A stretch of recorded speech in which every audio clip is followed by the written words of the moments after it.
Welcome back to my channel, The CD Collector. My name is Brandon. If you're new here, this channel is mainly about anything CD related. However, I will also talk about new album releases and music news. If this is something you might be interested in, please consider subscribing to the channel. Also, one more thing, I also will show off parts of my 4,600 plus CD collection. Anyway, if you're interested, consider subscribing. Greatly appreciate it. Got a little music news. I've got 5-6 articles here. Just kind of briefly go over just some music news that came across the last few days. I'm actually going to pull up the screen and share it as I kind of go through it. This was actually kind of interesting. We'll go ahead and get started here. First up in music news, Blackie Lawless to Wasp backing track critics don't go. So basically, fans are accusing Blackie of not playing live, relying completely on backing tracks. He said, well, if they're crazy enough to believe it, that's their business, he tells UCR. He said, but if they generally feel that, then don't go.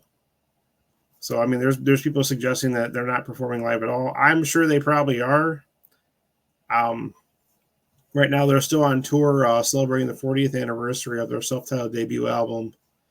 And so they're still going through this tour, but definitely kind of interesting, though, that they're being accused. I'm sure they're probably playing live, but again, I have not seen them live ever, so I'm not totally 100% sure. But if anybody has, throw it in the chat and let me know what your thoughts are if you've seen them recently on this tour. But anyway, just one of those stories that kind of caught my attention. This was kind of interesting also. Don Henley is suing to get back the disputed Eagles lyric sheets. Says he wants his stuff back. He's filed a suit asking for the return of handwritten 70s era Eagles lyrics that were the subject of a recent criminal trial. It says these 100 pages of personal lyric sheets belong to Mr. Henley and his family, and he has never authorized defendants or anyone else to peddle them for profit.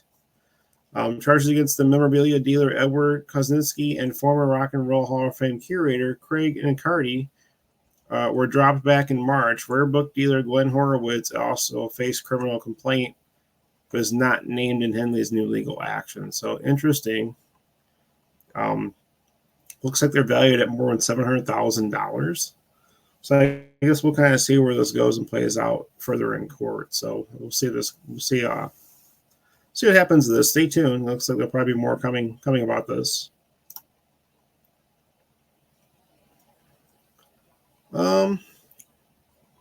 Interesting about a release coming up.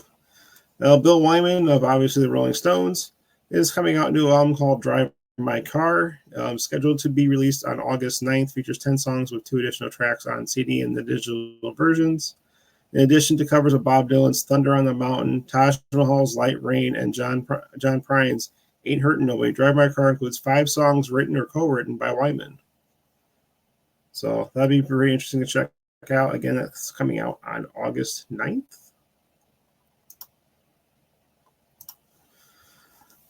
This just came out a day or two ago. Illness forces Neil Young to take a big unplanned break from tour. I'm not sure how old he's got to be in his 70s.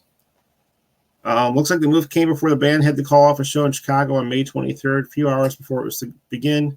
2 more concerts were called off later that week with an illness given as the reason.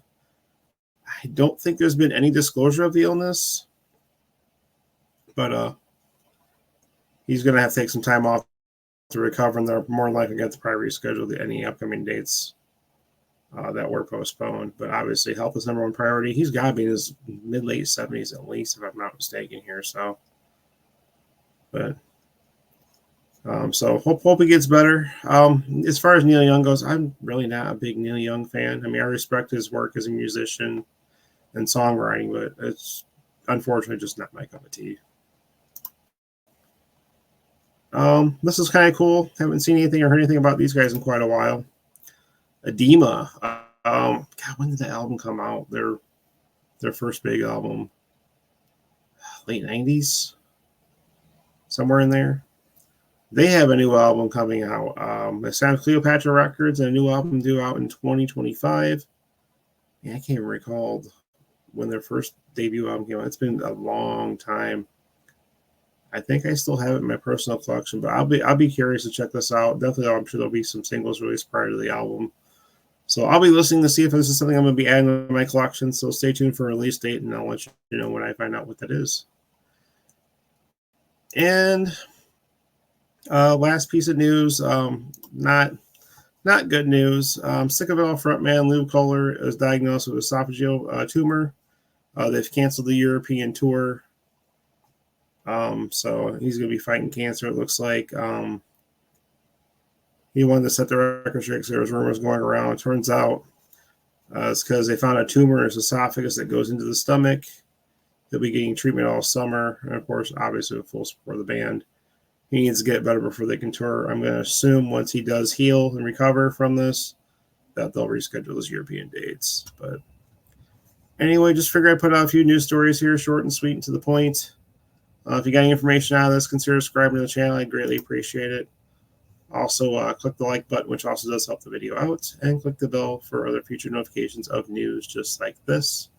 And thank you for your time, and I will catch you all on the next one.